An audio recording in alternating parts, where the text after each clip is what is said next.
Plan of action today is to bash in some wax oil. After all the restoration work on this cab, it makes sense to kind of protect it going forwards. Now it has all been sandblasted, so there may be bits where I haven't been able to get paint in, and I just want to make sure it's fully protected. So the plan of action is to spray cavity wax in. I just want to do a quick shout out to Ben. Probably ain't watching this, but if you are, cheers for this, mate. He's lent me his Sealy gun, which is a really good bit of kit. It basically allows me to kind of, this is going to be a lot of innuendos, guys, just bear with.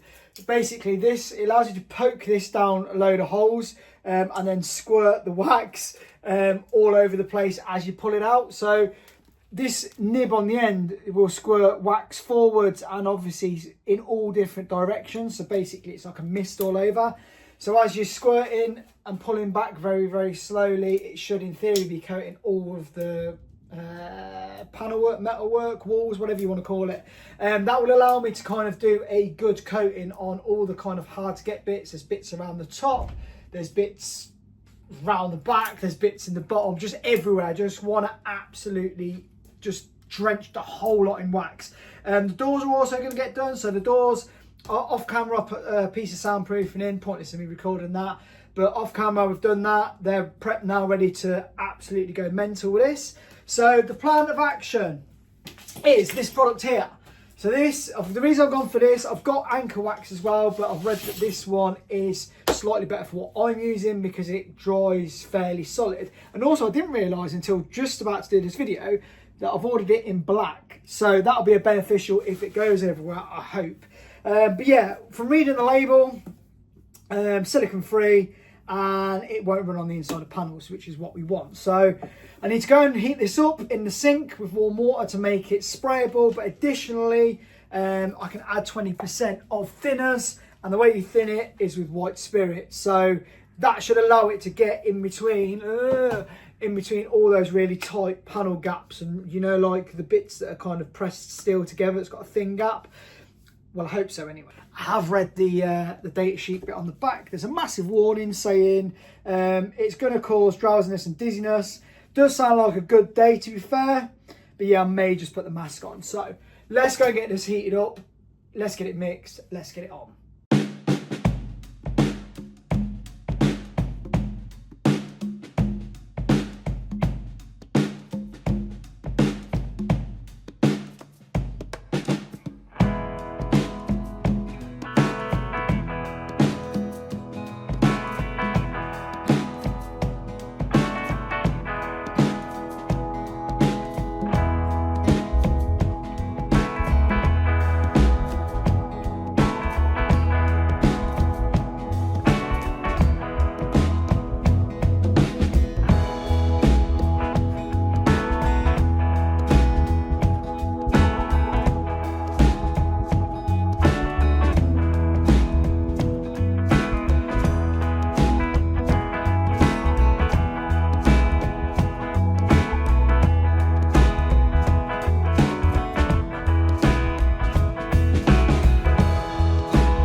So I've now found a new job to absolutely hate. It's a horrendous job. As you can see, I'm covered in it. Also the garage floor, if I swing you around here, we're covered.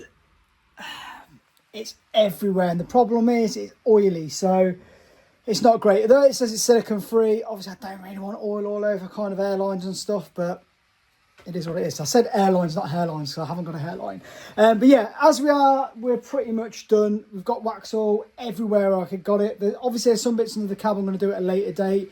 but obviously I want to be wax oil in the back of some of the panel work that goes on anyway. So I've just got to the bits that are kind of top down, because obviously this is going to be sat outside. So the plan now is going to get something to eat. I'm going to leave it 20-30 minutes. We're going to see, because it should, in theory, what it says on the back, it should dry off. It already looks like it is drying. And then I'm going to take all this panel work outside, leave it to sit in the sun for a bit. And then I'm going to remove all this junk from all the walls and the floor, because it's now contaminated with wax oil.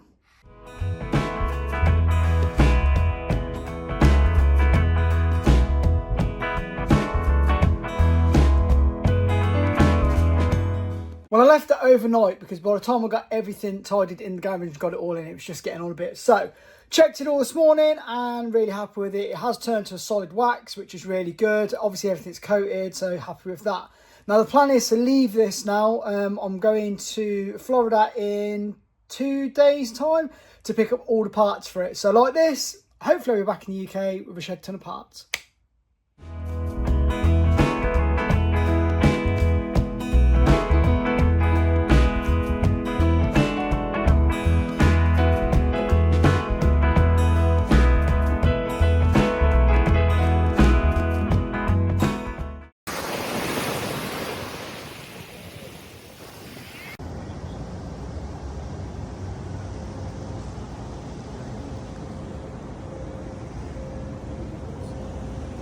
Back in the UK with all of the parts. Now, I am so glad to be back. That was literally the worst holiday I've ever had.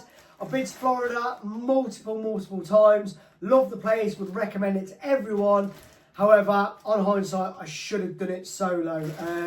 I took someone with me because I thought I wanted the extra baggage allowance. Turned out all I got was a headache through start to finish. So, glad to be back on UK soil. Glad to be back with all the car parts, and I'd still call it a success. But yeah, so why did I go as a holiday? Well, originally I contacted IMC, placed an order. I got to the point of placing the order, and the shipping to get it to the UK was $6,000 US. That was door-to-door shipping. To be fair, it was fairly quick, but it was the cheapest option that they did. And that works out in UK money somewhere, as a rough guess, around £5,400 to £5,600. It's horrendous money. Now I've paid, well, I'll tell you what I paid. So for 2 people to stay in Orlando for 10 nights was £1,300, and that's flights, accommodation. On top of that, £200 for a hire car, and then on top of that, airport parking from Gatwick, which was £80.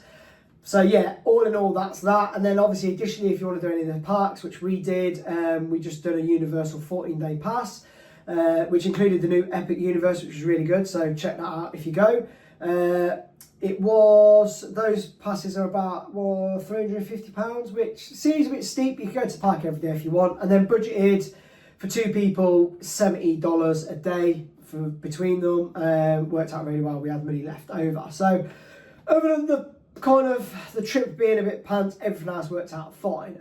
Also, additionally, it allowed me to bring glass back, which LMC and a load of other companies will refuse shipping glass internationally. So I've got the 2 side windows, I've got the very expensive front vent windows and the rear window, and I've managed to get them all in the factory tint, which is cool. So I'm buzzing about that. Obviously it's flat panel glass, I could have got it made in the UK loads cheaper. However, it just made sense. I was there, get it, chuck it in the bags, jobs are good. And so if you're going to do that, what I've done, obviously a couple of tips. Obviously you're going to have to rebox a lot of stuff to take it out of boxes. Take bubble wrap with you, because it's horrendously expensive over there. Walmart's really expensive for it. The cheap places like Dollar Tree, which is equivalent to like £1 they do rolls of it, but it's like that long and kind of like, it's just pointless. You couldn't wrap a few pencils with it. So take stuff from the UK over with you, along with like packaging tape and stuff. It just makes the cost loads less. If you're going to bring extra bags back with you, it's about $80 for a case out in the US. So that's literally to buy a case, and about 65 quid to bring it back. So it works out quite expensive. So if you're going to bring an extra case back, see if you can fit 1 case in the other, so you can send 1 out for free and then bring 2 back, if that makes sense. And as for getting on the plane as well, you're allowed a rucksack bag, which is essentially a laptop bag, which is what I usually fill the really heavy small stuff with. So like all the bolts, the little chrome bits, door handles, winders, all that sort of stuff goes in there. You can have obviously your pull along. And another little trick for you is you go to Universal, get something that's got a universal bag, because then at the airport you can use that additionally as well, because after security they have a kind of a duty-free style universal shop. So the airline don't question why you've got a universal bag. So if you're struggling for bag space as well, you can always use that. But yeah, it works out really well. You can fit, I think it's 23 kilograms, as long as you can lift the case in the airplane, 23 kilograms on your small case, which again, all your heavy small stuff goes in there. Rucksack, again, I put glass in there. Got that through with that. And then obviously your big case. So I managed to do it all on a one person's allowance. So again, I wish I'd done a solo holiday, but it is what it is. It's worked out massively cheaper in the long run anyway. So yeah, it's a bonus. So the garage is a little bit tidy. I've put the doors in the house. I was going to hang them actually on the cab, but kind of then realised with me needing to lift the cab on and off the chassis, it's going to be a lot easier and a lot less damage if I do it without the doors on. Plus obviously it makes the cab lighter as well. So yeah, the doors are in there. The cab annoyingly has to stay in here. I kind of need a way of protecting it from any potential welding sparks or angle grinder sparks. So yeah, I don't know whether maybe some pallet wrap around it and some tarpaulins over the top. I'm not overly sure. Kind of don't want to leave it outside now because it's obviously on a dolly. And to get it off of that onto anything stable is going to take a long time to do. And then obviously it's going to be a pain to move it and lift it on and off and whatnot. So it's kind of got to stay in here, annoyingly. So yeah, the plan is to, in the next video, we're going to start back on the chassis. Now obviously the frame rails I've done in an earlier video. We've got some of this stuff down here, which obviously all the kind of suspension components, like the shock mounts, etc. Most of this is pretty much welded up, so there's going to be a bit of hard work on the front clip, getting that in the right place, getting the geometry right, etc. As soon as that's done, everything else, hopefully, in theory, should just be a case of migging on and migging together. I might, with that being in here though, however, I might end up tig-tacking everything so there's no sparks, removing the cab with everything squared, and then just having a day of just MIG welding everything, as long as it's sunny outside for the cab. So we're going to work out what we're doing in the next video. Hopefully you will be with me in the next video. But yeah, if you've watched this one, I know this one's a bit hit and miss. It's kind of, I'm trying to get content in quickly. Like I've had that Florida trip, so obviously my videos are now kind of up to speed. The day I'm dropping this is actually tomorrow, so yeah, I've then got a week to kind of record the next one. So apologise if the video is a bit pants, but I just want to say, if you have watched this far, thank you. Hopefully the next video is better. Take care, peace out.